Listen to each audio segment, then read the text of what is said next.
The rain lashed against the towering mansion as Robert Hayes, a reclusive millionaire, glanced through the frosted window. His estate was as silent as his heart had been for years. Every corner of his life screamed wealth, yet inside, there was a hollowness, a gaping void left by the disappearance of his only daughter, Emily, nearly a decade ago. His wife had left soon after, unable to bear the grief, leaving Robert with nothing but his fortune and a relentless ache. A sharp knock on the door snapped him out of his thoughts. "Sir, the new maid has arrived," announced Mrs. Dawson, his housekeeper of 20 years. Robert barely nodded, distracted by memories he had tried to bury. Emily was always the brightest light in his life, her laughter once echoing through these empty halls. He sighed, knowing another stranger would be roaming the house, reminding him how alone he truly was. As the maid stepped into the grand living room, Robert barely looked up. Her presence was unassuming, her clothes simple, her hands clasped nervously in front of her. "Mr. Hayes," she said softly, her voice carrying an accent he couldn't place. "My name is Clara. Thank you for giving me this opportunity." Something in her tone seemed familiar, but Robert dismissed it as déjà vu. Mrs. Dawson gave Clara a quick tour of the mansion, explaining her duties. Clara listened attentively, her eyes scanning the opulent surroundings. She seemed uneasy yet determined, as though she carried a weight she couldn't share. Dawson noted the necklace she wore, a delicate silver chain with a small, intricately designed locket. "Lovely piece," Dawson remarked. Clara touched it protectively. "It's all I have left from my past," she whispered, her voice tinged with sadness. That evening, as Robert sat in his study reviewing business reports, something nagged at him. He couldn't shake the peculiar feeling he had when Clara arrived. He dismissed it as a symptom of his isolation, but deep down he knew better. The past had a way of creeping back into his life, no matter how hard he tried to shut it out. Later that night, Clara quietly cleaned the vast living room. Her movements were careful, almost reverent, as though she respected the space she inhabited. She paused by the grand piano, running her fingers lightly over the keys. A memory flickered in her mind, distant but vivid, of a man teaching a little girl how to play. She shook her head, pushing the thought away. In the shadows, Robert watched her silently. Something about the way Clara moved stirred a distant, buried memory. His eyes drifted to the glimmering necklace around her neck. For a moment, time seemed to stop. The design was unmistakable, an heirloom passed down through his family. His breath caught in his throat. "Clara," he called, his voice trembling slightly. She turned abruptly, startled to find him standing there. "Yes, Mr. Hayes?" He hesitated, pointing to her necklace. "Where did you get that?" Clara's hand flew to the locket defensively. "It's mine," she replied, her voice firm but tinged with fear. "Why do you ask?" Robert's chest tightened as an impossible thought began to take root. His hands trembled as he gestured for her to sit. "We need to talk," he said, his voice barely above a whisper. Clara hesitated but nodded, sensing that whatever was about to unfold would change both of their lives forever. Clara hesitated as Robert gestured toward the plush armchair in his study. Her instincts screamed to run, but something in his trembling voice kept her rooted to the spot. Slowly, she sat down, clutching the locket as though it were her shield. Robert paced the room, his mind a whirlwind of memories, doubts, and emotions. He had spent years searching for Emily, only to be left with dead ends and shattered hope. Could this simple trinket truly hold the answer he had long given up on finding? "Where did you get that necklace?" he repeated, his tone more desperate now. Clara's fingers tightened around the locket. "It's all I have from my childhood," she admitted reluctantly. I don't know where it came from. I've had it as long as I can remember. Her answer struck Robert like a hammer. The design was unmistakable. An intricate engraving of a small dove, identical to the one Emily wore the day she vanished. Robert sat down across from her, trying to steady his voice.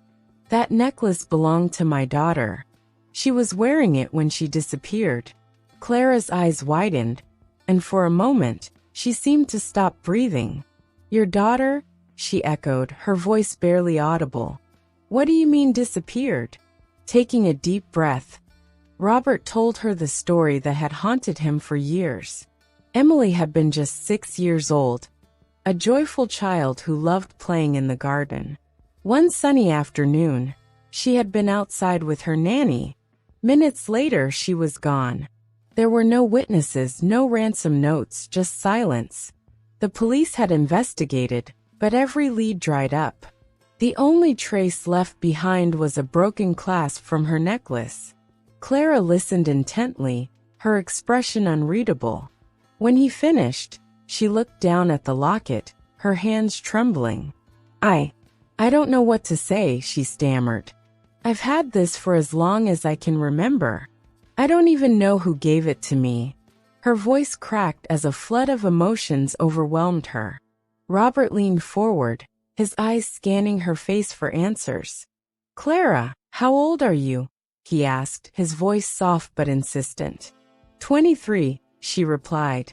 He did the math quickly. Emily would have been 24. The timing was too close to ignore. A strange mixture of hope and fear swirled in his chest. Do you remember anything about your childhood? He pressed. Clara shook her head. Not much. My earliest memories are from an orphanage. I was told I was found wandering alone in a park when I was 6. No one ever came to claim me. Her words hit Robert like a punch to the gut. A child abandoned at the same age Emily disappeared. It couldn't be a coincidence. Do you trust me? He asked suddenly. Clara blinked, startled by the question. She hesitated before nodding. I think so, she said cautiously. Why? Robert's jaw tightened as he made a decision. Because I need you to let me do a DNA test. I need to know if you're my daughter. The room fell into an uneasy silence. Clara's heart raced, her mind spinning with possibilities. Part of her wanted to run, to avoid whatever truth was waiting on the other side of this revelation. But another part, a deeper, quieter part, whispered that this might be the answer she had been searching for her entire life. Okay, she said finally, her voice barely above a whisper. Robert's shoulders sagged with relief, but his mind remained on edge. If she truly was Emily, how could she have ended up here, with no memory of her past? And if she wasn't, how had she come to possess the necklace that haunted his every waking moment? The next morning, the mansion was steeped in an almost unbearable tension. Robert had arranged for a private lab to expedite the DNA testing. Until the results arrived, the two of them moved through the house like ghosts, haunted by what could be. Clara found herself drawn to the garden, where the vibrant flowers seemed to whisper secrets she couldn't quite grasp. Standing among the blooms, she felt a strange sense of familiarity. She closed her eyes, and for a fleeting moment, she saw flashes, blurred images of a swing, a woman's laughter, and the scent of roses. Her head throbbed and she staggered slightly. Mrs. Dawson, who had been watching from the kitchen window, rushed out.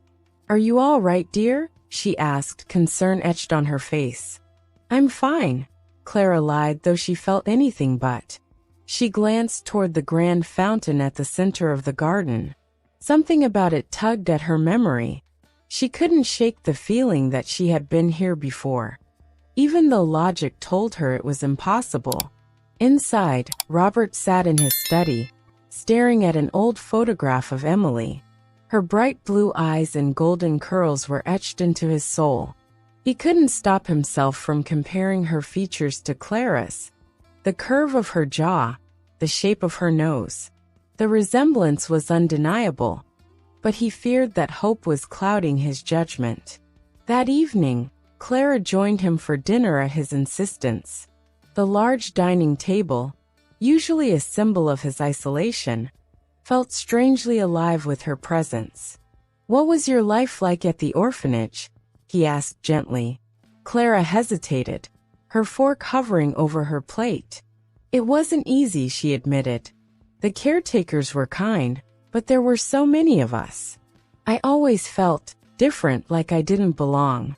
I used to imagine that my real family was out there, searching for me."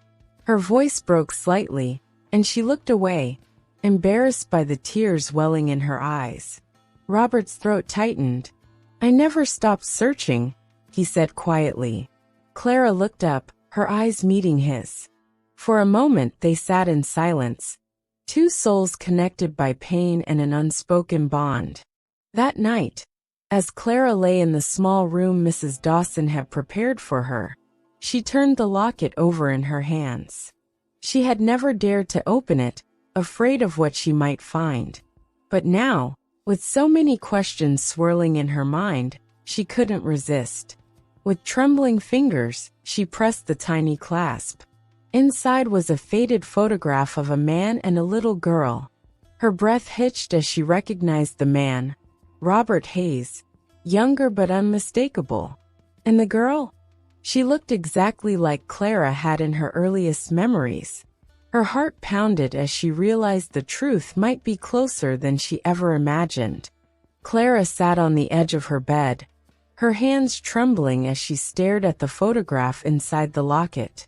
The man in the picture was undeniably Robert Hayes, his face filled with the youthful energy of a father devoted to his child. The girl's smile mirrored the one she often saw in her reflection. It was too much to comprehend. Could she truly be the missing Emily Hayes? She barely slept that night.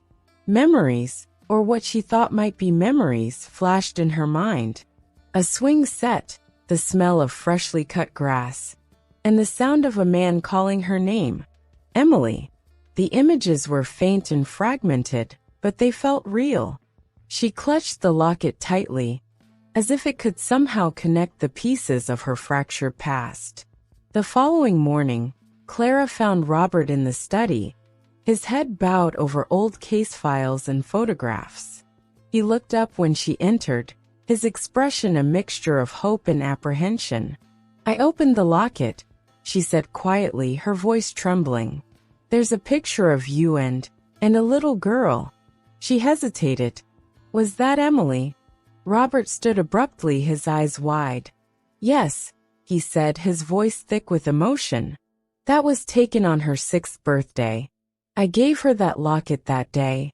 He crossed the room to stand in front of her, his gaze locked on the small trinket in her hand. "How did it end up with you?" "I don't know," Clara admitted, her voice breaking. "I've had it for as long as I can remember, but I never knew where it came from. I thought it was just mine." Her words hung in the air, heavy with implications. Before either of them could speak further, Mrs. Dawson entered with an envelope in her hands. "The DNA results have arrived," she announced, her face pale with nervous anticipation. Robert took the envelope, his hands shaking as he tore it open. Clara held her breath, her heart pounding so loudly she thought it might burst. As Robert scanned the results, his face crumpled. Tears filled his eyes as he looked up at her. "It's a match," he whispered. "Clara, you're my daughter. You're Emily." The words felt surreal, echoing in the stillness of the room. Clara's knees buckled, and she collapsed into a nearby chair. "I'm your daughter?" she repeated, her voice barely audible. Tears streamed down her face as the truth settled over her. For years, she had felt like a piece of her was missing, and now she finally understood why. She wasn't Clara, the orphan maid. She was Emily Hayes, the daughter of a man who had never stopped searching for her. Robert knelt in front of her, his hands gently clasping hers. "I lost you once," he said, his voice breaking. "I swear I will never lose you again." The room was silent except for their quiet sobs. Two souls finally reunited after years of separation. The days following the revelation were a whirlwind of emotions. Robert couldn't stop looking at Clara, at Emily. He marveled at how she had grown into a strong, resilient young woman despite the hardships she had faced. Yet questions lingered. How had she ended up in that park, alone and with no memory of her family? Determined to uncover the truth, Robert hired a private investigator to delve into the years Clara had spent in the orphanage. In the meantime, Clara tried to adjust to her new identity. She explored the mansion, rediscovering pieces of a childhood she had forgotten. The garden in particular held a strange familiarity, and she often found herself drawn to the old swing set. One afternoon, she stood by the fountain, staring into the rippling water. "I used to play here, didn't I?" she asked Robert, who had joined her. He nodded, his eyes glistening with tears. "You loved this garden. You would spend hours chasing butterflies and picking flowers for your mother." His voice grew softer. "I miss watching you grow up." Clara reached out and took his hand. "I missed you too," she said, surprising herself with how natural the words felt. It was as if the years of separation were slowly being bridged by the love they still shared. A week later, the investigator returned with shocking news. The nanny who had been with Emily the day she disappeared had been tracked down. She admitted, under pressure, that she had been coerced by a criminal group into abducting Emily. When the group realized the authorities were closing in, they abandoned the child in a park, hoping she would never be traced back to them. Hearing the truth was both a relief and a new source of pain for Robert and Clara. The betrayal cut deep, but it also brought closure. The people responsible for their suffering had been careless, and their greed had ultimately saved Emily's life. As the weeks passed, Clara began to feel more at home in the mansion. Robert insisted on helping her adjust to her new life, though he struggled to balance his joy with guilt. "I failed to protect you," he confessed one evening as they sat by the fireplace. "You didn't fail me," Clara said firmly. "You never stopped looking for me. That means more than anything." Her words brought him a measure of peace, though the scars of the past lingered. Clara also struggled with her emotions. She couldn't reconcile the pain of her past with the joy of her present. Though she now had a father who loved her, memories of loneliness and hardship haunted her. At night, she often dreamed of the orphanage, the cold nights, and the feeling of abandonment that had shaped her. Robert noticed her unease. One evening, he approached her with an idea.